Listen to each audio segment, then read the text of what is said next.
2025 is not 2020 or 2021. The COVID-fueled business boom is long gone, and with big layoffs and the rising cost of living across many different countries, you might have noticed that getting clients as a web designer is harder than it used to be.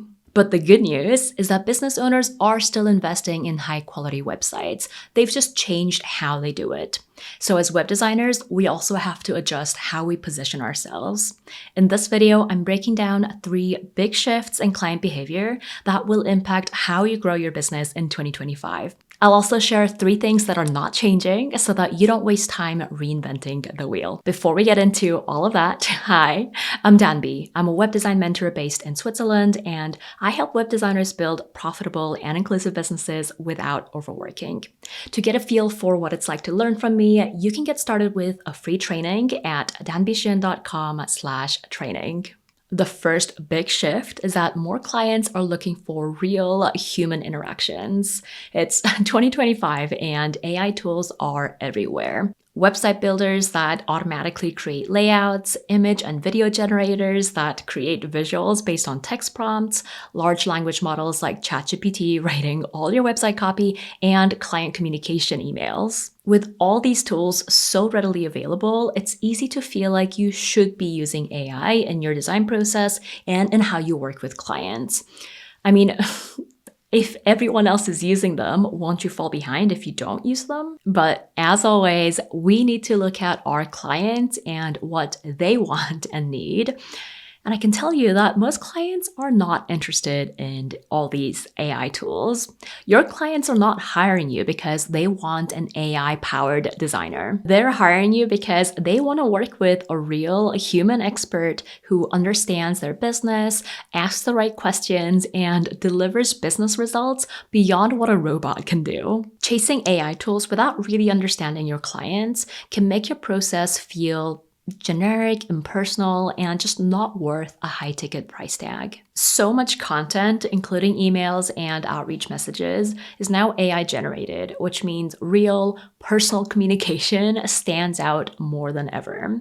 And that's what your clients want. For you, it means showing up and doing manual, unscalable, unautomatable things like getting on sales calls to get to know a potential client that you've never met before, following up after those sales calls with emails that sound like you instead of a chatbot version of you, being transparent and sharing behind-the-scenes content about your processes and how you think about your work, asking thoughtful questions to understand your client's business and their marketing strategy, making personalized recommendations based on what you know your clients need, highlighting business results that you have delivered for past clients. These kinds of unscalable human moments, this is what makes people want to work with you. When you focus on the qualities that make you human, and of course, an expert in web design, you will continue to get clients who are looking for a strategic partner that they can trust. To clarify, I am not against AI. In fact, I think we should all experiment and learn to use different AI tools.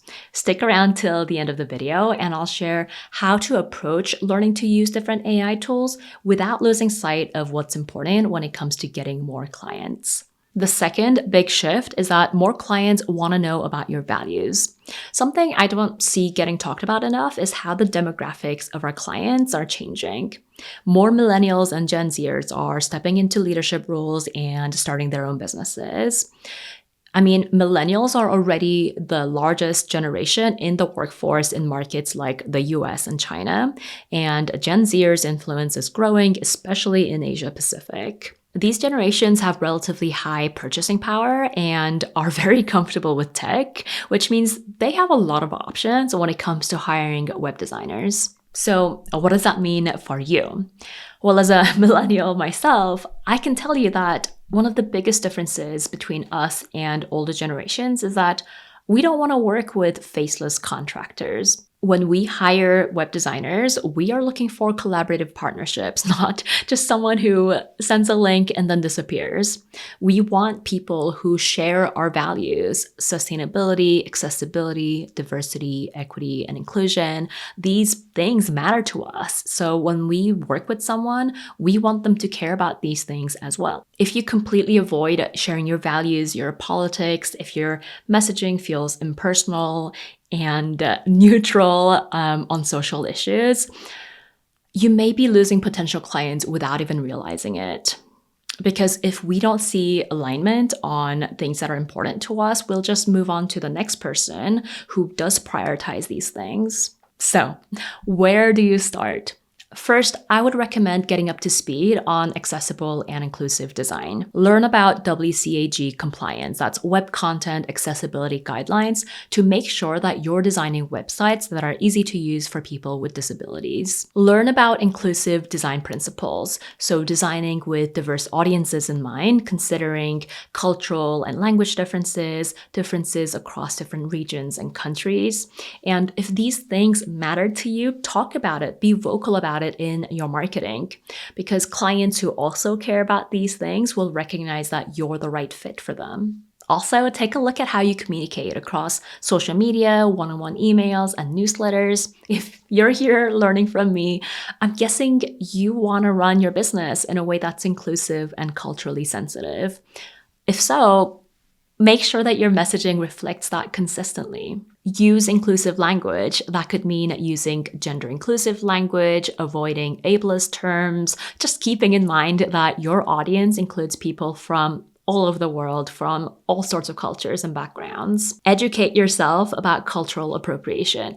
It happens every single day in business, and being aware of it and avoiding this can make you a much more thoughtful designer. If you want to deep dive into these topics, check out my course, Globally Inclusive Websites, at globallyinclusivewebsites.com. I'll also leave a link in the description. This is hands down one of the best resources I've ever created, and I guarantee you will learn something new, even if you're not new to the topic of inclusive design. When you actively engage with topics that you care about and integrate them into your business, you will attract clients who share your values and want to work with you long term. And just to be extra clear, because this is the internet, I am not saying that only millennials or Gen Zers care about social issues or bring their values to their businesses. I am also not saying that millennials and Gen Zers all think alike. That would be a ridiculous generalization to make about literally billions of people. What I am saying is that in 2025 and beyond, more of your clients are going to want to know about your values and, yes, where you stand on political and social issues before they decide to work with you.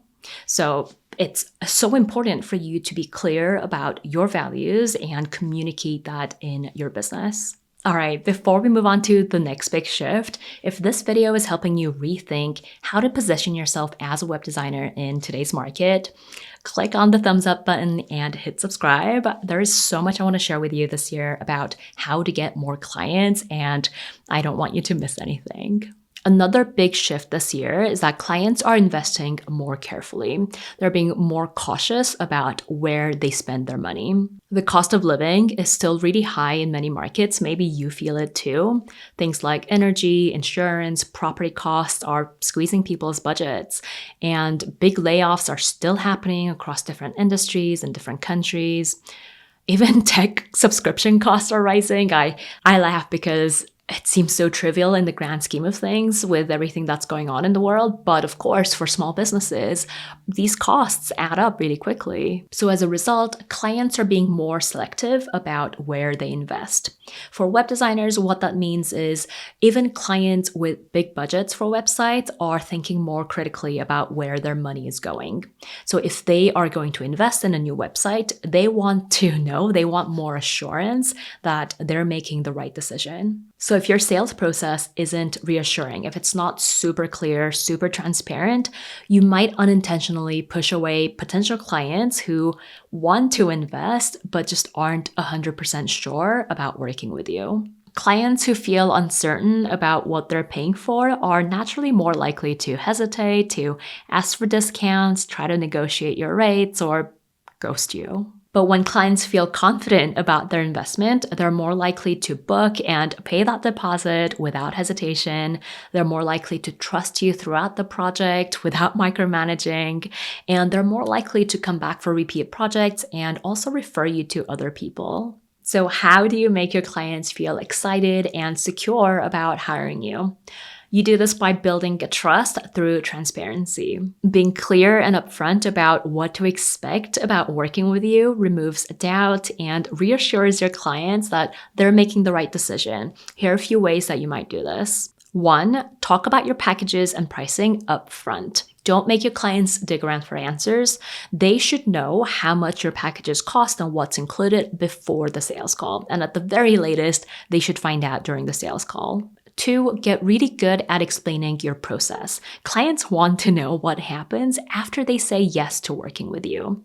They don't need every single detail, but they do need to understand things like how you gather the content you need for the website, how you handle feedback and revisions, how they can reach out to you if they have any questions, and what they need to provide to make this project a success. 3, offer to connect potential clients with past clients. Testimonials provide social proof, but a direct conversation with a happy past client just builds a whole new level of trust. If you have a potential client who's on the fence, a real-time conversation could be the thing that helps them make the decision to work with you. 4, use a project timeline to keep your clients informed throughout your project.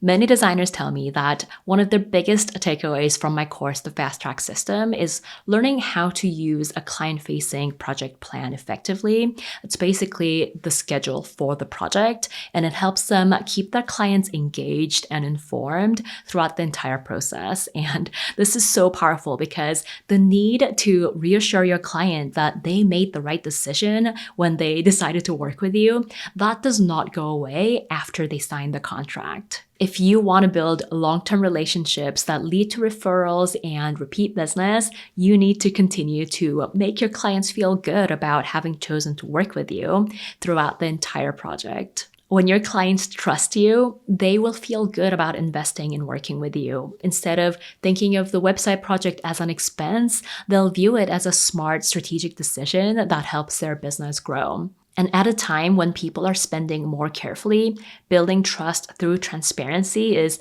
absolutely necessary if you want to continue growing your business. All right, while I've been talking a lot about these big shifts happening in 2025, the core of running a successful business, there's a lot of fundamentals that are also just not changing. For example, websites are still critical to businesses.